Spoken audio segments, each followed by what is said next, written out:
Diffusion, the international science radio show. We have a bouncer on the doors of perception. The good, the bad, the ugly. It gets pretty exciting. The myths, the truths. Toxicology. Astroseismology. Magnetism. The dark side. Genetically engineered potatoes. Planetoid. Planetoid. I love that word.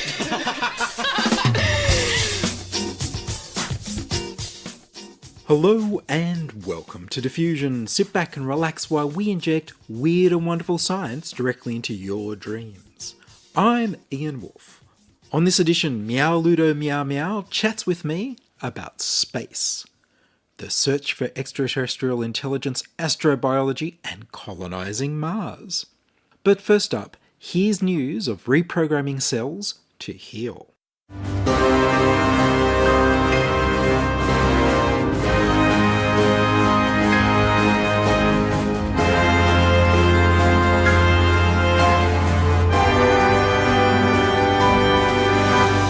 Programmed healing. Researchers at the Salk Institute for Biological Studies in California have found a way to reprogram cells at the site of a wound to heal more completely by making them into stem cells that become skin cells. Cutaneous ulcers are wounds that extend through several layers of skin. They can be caused by bed sores, severe burns, or diseases like diabetes. When cutaneous ulcers get infected, they can lead to amputations or even death. Previously, they've been treated by covering the wound with a graft of the patient's own skin, but this isn't possible for large wounds. Alternatively, the doctors could take some of the patient's own stem cells and grow them in a dish, convert them to skin cells, and then transplant them onto the wound. This procedure is slow, dangerous for the patient, and often doesn't work. The new procedure applies a topical solution of 4 chemicals to turn mesenchymal cells from the wound that normally are only good for inflammation and closing the wound into basal keratinocytes that can build healthy new skin and fully heal the wound. In tests with mice, after 18 days, the wounds had closed and completely healed. 3 to 6 months later, there was just healthy new skin and no scarring. The next step for the researchers is to put the procedure through safety testing and tests on larger animals before they can consider testing on humans. They hope that in the future, as well as healing wounds, the technique could also restore aged skin, help us understand skin cancer, and heal other parts of the body. The paper was titled, "In vivo reprogramming of wound-resident cells generates skin epithelial tissue," and was published in the journal Nature.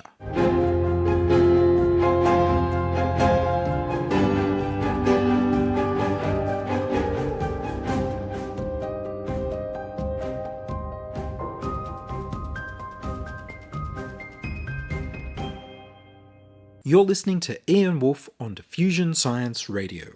Send emails to science@diffusionradio.com. We're brought to you across Australia on the Community Radio Network and podcast over the internet on www.diffusionradio.com. And now a conversation with biohacker Meow Ludo Meow Meow about space. You're about to hear 20 minutes of a 2-hour conversation we had at Meow's secret lair. If you listen closely, you can hear Meow vaping.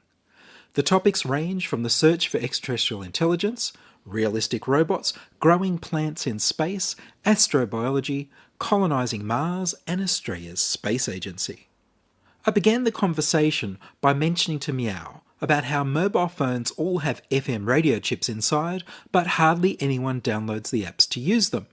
Most people stream radio and podcasts instead of tuning into the broadcast. That reminded him of a conversation with Ian Morrison from the University of New South Wales Centre for Astrobiology about why we've been doing SETI wrong. He did 2 PhDs at UNSW, and he's one of the senior leads of the SETI project, Search for Extraterrestrial Intelligence. So I took a class with him where we talked about how would we contact aliens. Yeah. It's really interesting, right? So he talked about the construction of a microwave frequency beacon. Yep. And there's a lot of reasons for this that he went into that I won't get into now because I've forgotten. I've seen a talk on that. Gregory Benford. Oh, okay, yeah. So it's interesting the way that science and science fiction kind of, Yeah, well, he does both. Gregory Benford, he's the writer. I didn't know that he's a scientist. Same guy. Ah. He runs a company in longevity. So, you know the Methuselah Fly project? Yeah. He took them over when the university was going to chuck them out. Yeah. And then he got Ben Goertzel to write AI software to understand all the genetic networking. Did you see I met Ben Goertzel? Oh, when did you meet him? I met him in San Francisco last year. There you go. Well, I interviewed him in Australia. Oh, did you? He's a cool guy. Cool guy. He's a very cool guy. We'll have to compare our questions we asked him. So I got him like 8 years ago. Yeah. When he was here with Gregory Benford. I talked to him then in Melbourne. And then last year, I think it's last year, when he first brought Sophia, I spoke to him about all his stuff. Sophia and OpenCog is incredible. Really interesting stuff. Now... But it looks like a ventriloquist dummy. Yeah. It's interesting the way that people prioritize different things. Like looking at Sophia, it's really simple. But the thing is, the brilliance of Sophia isn't the physical. It's the coding behind. It's how they've dressed it. Doesn't sound right. Like I've seen a lot of people watch the conversations with Sophia and go, "That's just pre-scripted." And well, some of it is. Yeah. But not all of it is. No, and the thing is that it's like when we're having a conversation. How much of our responses are like pre-scripted? That we've had a conversation where we've heard a certain point of view and then we parrot back an argument and then we check in with the other person to see how they respond. And the point of OpenCog is to change the pre-scripted answers, if that makes sense. And that's starting to approximate how we speak. Well, that's right. Yeah, and there's a certain amount of thinking that goes into there, but a lot of it is us slightly changing things over time to some kind of predetermined script, which is a result of logic, right? Yeah. Yeah, and that's what he's trying to do. It's brilliant. The thing is, though, all the public sees is what does she look like? And that she's got citizenship in Saudi Arabia. You know, it's crazy. So the thing is that you can make, you could be like Jim Henson Company and make this thing look super realistic. And it's probably going to like have a bigger impact on the public than all the OpenCog stuff that sits behind it. But that's kind of the Sophia thing is he's pushing that it can read and reproduce facial expressions. That's it. It's got facial expressions. Yeah. But then you look at the Japanese dude, what's his name? The guy that's copied himself. Yeah, right. And that kind of... Uncanny Valley stuff. Right, yeah. But that kind of is, in some ways, has a bigger impact because... Even though it's a direct copy of what he's saying, it looks more realistic, right? So jumping back to what we were saying before, we were talking about the radios inside of a mobile phone. As technological civilization progresses, they go from high energy, low bandwidth communication to low energy, high bandwidth communication. That's exactly the argument. Yep. And this is why we all listen to FM radio on an app on our phone instead of using the inbuilt antenna. It's part of it, for sure. And we're seeing it, right? So that was it. So I've heard this whole argument that basically we've been looking at SETI wrong. We've got 1950s expectations of the way broadcast and communications work. So we're looking for really loud beacons when any advanced civilization would only use those to get your attention and they wouldn't have a complex signal.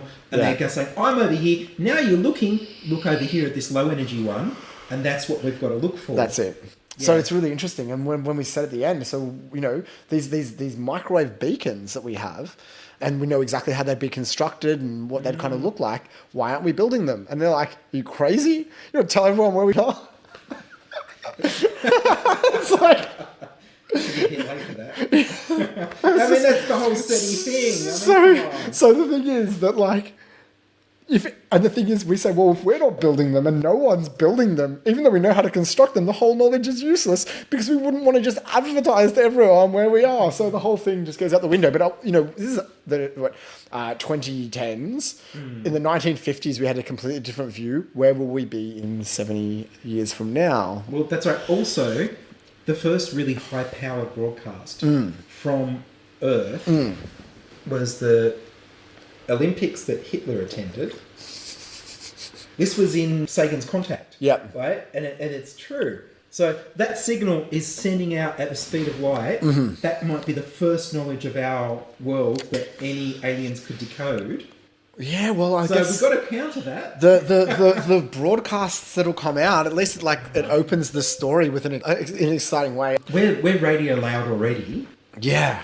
So I think the cat's out of the bag. I think so. I think the thing is we've got like sustained broadcast for a long time. Or just while we're talking, it does open up something really interesting that I've been following, which is astrobio. So astrobiology. I've been thinking a lot about it and where it's going and where the excitement is, because Australia's about to get a space agency. Well, we have a space agency. We have one.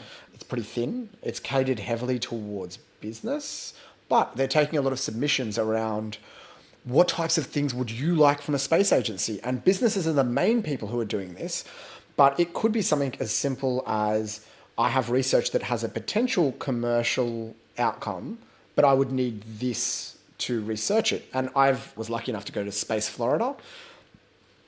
Space Florida is a state version of what Australia has as a space agency. So it's looking for commercial outcomes. The governor of Florida is actually on the board of Space Florida, and they are an ex-NASA facility, and they have these awesome grow chambers. So they've got this huge warehouse with, let's say, 2 meter by 4 meter by 2 meters high rooms, which you can completely control the growing environment. So you can research agriculture on other planets, which I found just fantastic. Absolutely. And I was saying to the space agency here, like, why don't we have that? And they said, we're accepting submissions. So if anyone has any ideas for stuff, like, tell the space agency, they're really keen. And I think that, some of the bigger companies have been searching my profile on LinkedIn, and the key word was astrobiology. Mm-hmm. So there may actually be some emerging market that we're not aware of, because these are big four accounting agencies investigating this. So that probably means that there is some commercial outcome to some of this that I'm not aware of, because I'm not making any money. But yeah, so I think this might be an exciting new market about to open, and I don't know if many of us know what that market looks like or what it might even be. So yeah, new avenues for pursuit of stuff. But I've been so heavily into looking into agriculture in space and long-term human habitation of space, and there's a talk coming up at UNSW on the 17th of October from 11 till 1 at, I think it's the Faculty of the Built Environment, and they've got a researcher from America who's coming across to talk about long-term sustainable habitation of Mars, and that gets me all excited. There might be some money from Elon Musk. I highly doubt it. I think Elon is a bit of an idiot on the record. Like, I admire a lot of stuff he does, just like everyone who's a fanboy. But also, who makes a solar panel company and flies away from the sun? Like, you think if he built, all this electric stuff, all this solar stuff, he'd fly to Venus. Wouldn't you? Solar panels are twice as effective. He made this solar panel company, and he flies away from the sun. They're 4 times less efficient, but maybe it's really good business sense because you can sell more of them. But, Mars is going to be powered by nuclear. Yeah, it makes sense. Basically, once you get to Saturn, you can't use solar power anymore. Like, you look at Juno, this giant probe, and it's got these huge solar panels on there. The reason for that is that the American government doesn't want to buy plutonium from Russia because it costs $100 million a kilo. We need helium-3. We do. There's a lot of other power sources we can use. Helium-3 is fantastic. I think for like 2-year projects, plutonium's perfect, but you have to have an active nuclear weapons program to get enough of it, and America doesn't really have a super active nuclear weapons program anymore. So just as a result of power generation, you generally won't get plutonium, from my understanding. Yes, they have to buy it all from the Russians, and they don't like that. The French have some breeder reactors, I think, in their power stations, so you never know your luck. And I think China is bringing on a whole heap of interesting nuclear options. So I think that they're looking into a whole heap of diversified versions of nuclear reactors that are, breeder reactors, integral fast reactors, which I think might be a type of breeder.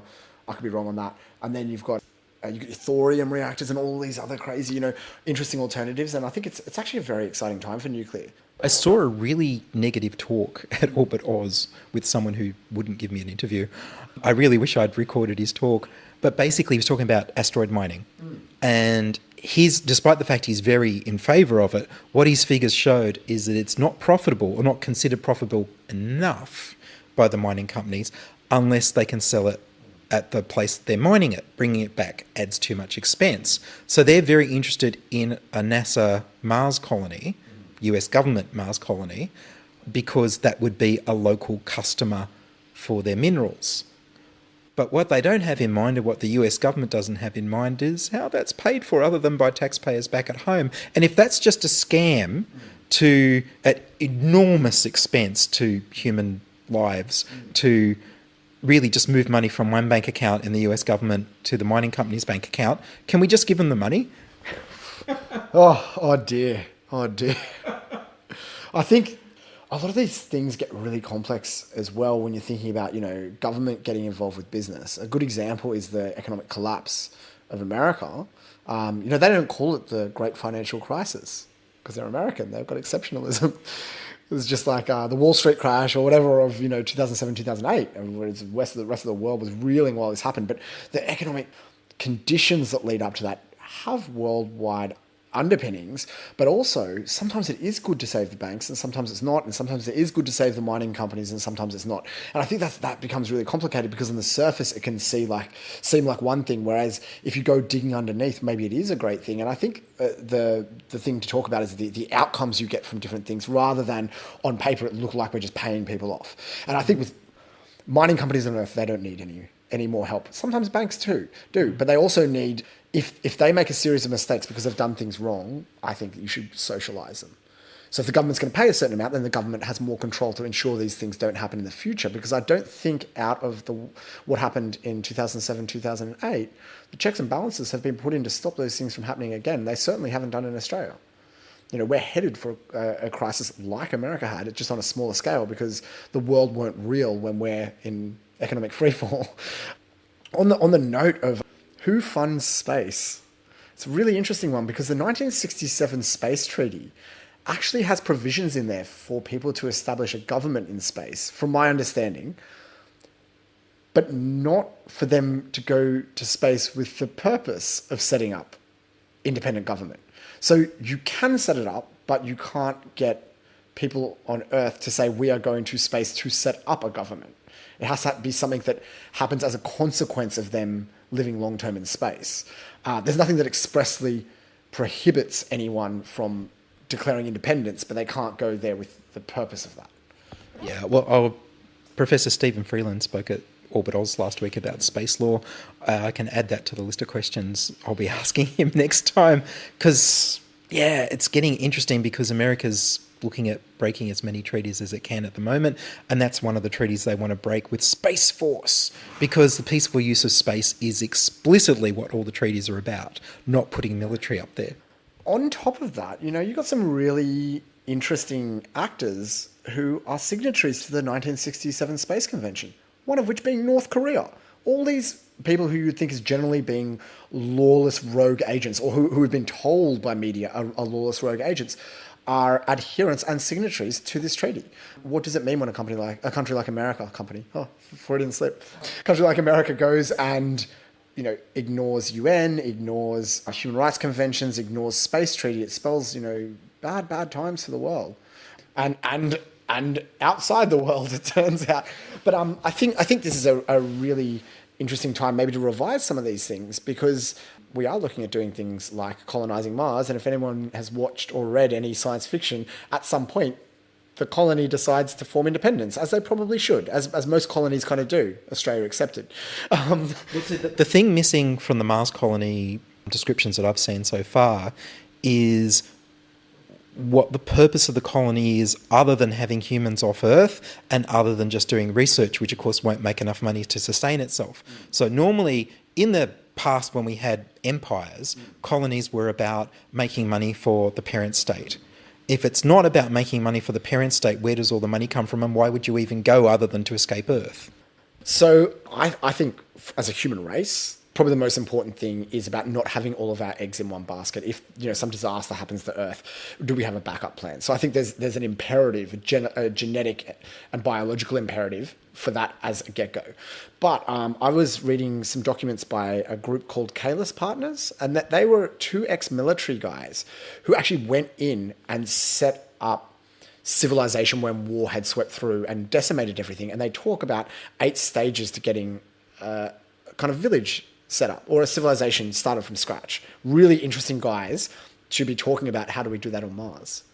Now, the first 4 levels are about getting your basic needs met. But the fourth one is about economic self-sustainability.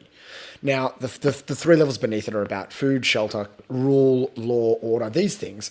But no village can be sustainable until it's economically self-sufficient.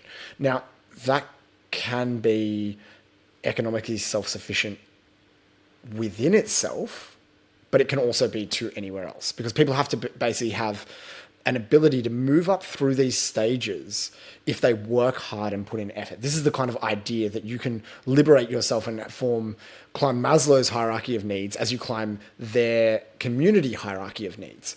And basically, the more robust the system is, the more that it can buffer change, the higher chance of success it has. And Mars is like, a very bad place to do this, because anything goes wrong, it's a disaster. So if you can get it to level 4 pretty much from the get-go, it has the greatest chance of success. And I think that would be using Earth as a customer. I think the opportunities that it provides are around manufacturing. So utilizing the one thing that we can't ever emulate on Earth, which is low gravity. Now, it's not as low gravity as a space station, but I think that you could actually set up some commerce there from the very beginning that could sustain research and keep a small population going there very, very early on if you were clever. At that point, though, it's not long until people start saying, this is taxation without representation, having a Boston Tea Party on Mars or something like that and trying to bust free. This is the kind of the trope for everyone that writes about Mars, is dreaming of Mars's independence. But I think it's like quite a way off. You have to get some serious commerce going on there before it can declare independence. And so far, the organisations that want to go to Mars, like SpaceX, don't even allow unions. Yeah, I think a lot of this stuff is kind of interesting because there's the law and then there's the enforcement of the law. And you can say, we won't have unions on Mars, but if the people who have the guns also believe in unions, then what is Elon Musk going to fly over there, drop down and take their guns away? It doesn't work like that. He can take a bigger force. He has a flamethrower. Yeah, that's right. He can take the Space Force.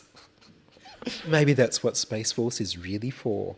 How much is Elon Musk donating to the Republican Party? That's a question you have to ask, I guess, then.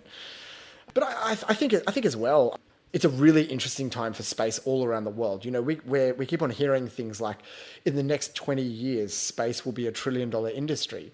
But 20 years is a long time to predict, and $1 trillion is a lot of money. That's like, not far shy of Australia's GDP. So that's quite a lot of money.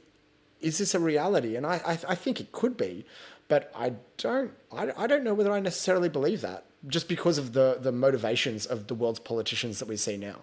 So one of the problems with Australia's laws that they just amended, they just passed the bill like a week ago, that Stephen Freeland was looking at, the professor of law from the University of Western Sydney. He was saying that the laws were framed in the 80s, the last time we changed them, when only giant corporations would launch anything. They would only launch giant satellites because that's how electronics used to be. And they expected that Australia would be a launch site for the world, that we would have lots of space launches happening here because we're near the equator, so it's cheaper to launch from here. But of course, that industry never happened here because the Australian government got ripped off by some con men when they tried to build a spaceport, and because they've been burned by that, they've never wanted to do anything like it ever since. So there's no spaceports here yet, although there's 2 private ones that are looking into getting built.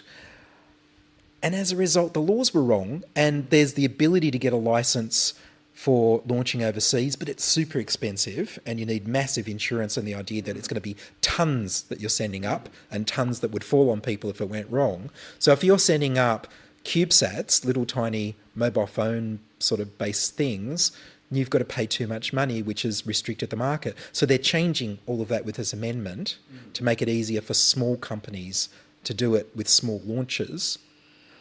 But that's not enough to actually stimulate the industry. One of the things that NASA does is they train experts and they inspire people by doing interesting science.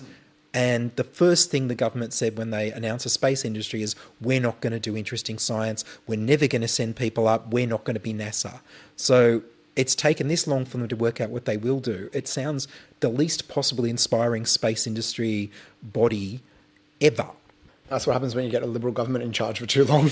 To be honest, though, like, you know, it still costs $10,000 if I want to send something up overseas. The businesses in Australia have succeeded in spite of all these regulations. I think it's important for Australia to have a space program that is more than just removing regulation around space. You know, in New Zealand, I think it costs $500 or $50 for a launch certificate, as long as you fire east. I think we should do the same thing. New Zealand be damned. We can also fire east. That was Meow Ludo Meow Meow, talking about space. You can check out his work at the BioFoundry at foundry.bio. And that's all from us this week on Diffusion. Would you like to hear your own voice on radio? Record a voice memo on your phone or use the voicemail tab on the website. I need to interview more scientists and engineers for Diffusion. If you're a researcher or you're doing something interesting in the science and technology space, send me an email at science@diffusionradio.com. That's science@diffusionradio.com, and we can have a chat over Skype. You could be on the show. Please like the Diffusion Science Radio page on Facebook and rate us on iTunes. Tell your friends. Follow me on Twitter at Ian Woolf. The news music was Rhinos theme by Kevin MacLeod of Incompetech.com. Sound and fact-checking by Charles Willock. I produce Diffusion, which is broadcast around Australia to 26 stations on the Community Radio Network, including 2 RBM in the Blue Mountains of New South Wales, 8 CCC in Alice Springs and Tennant Creek, 2 NVR in Nambucca Valley, 3 MBR in the Mallee Border districts of Victoria and South Australia, 7 LTN City Park Radio in Launceston, Tasmania, and my local station 2RDJ in Burwood, New South Wales.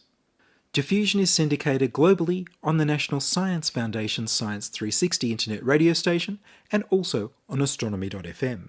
Subscribe to the podcast on the Diffusion website, www.diffusionradio.com. That's www.diffusionradio.com, and check the website for links, photos and videos about this week's show. And if you enjoyed the show, you can explore more than 950 previous episodes, archived on diffusionradio.com, where the shows are labelled by keywords so you can focus in on the stories you want to hear. Subscribe to the Diffusion YouTube channel, youtube.com/c/diffusionradio. I'm Ian Woolf. Join us inside your audio device of choice for more science wondering next week on Diffusion Science Radio. Science is fun. It helps you to learn, to know, and to appreciate. When you study science, you may go on field trips. You discover the marvelous interrelationships between all living things. You learn to read the history of the Earth as it is written in rocks and fossils. You find out what makes things tick, everything from a molecule to a living organism. In the study of science is found the most useful and satisfying knowledge of man. Knowledge of his physical world, its past, its present, and its future. And in your moments of relaxation, now and in the years to come, you will find the study of science leading you into fascinating pursuits. Photography, collecting. Why study science? Study science because you will find in the study of science a richer, more rewarding life.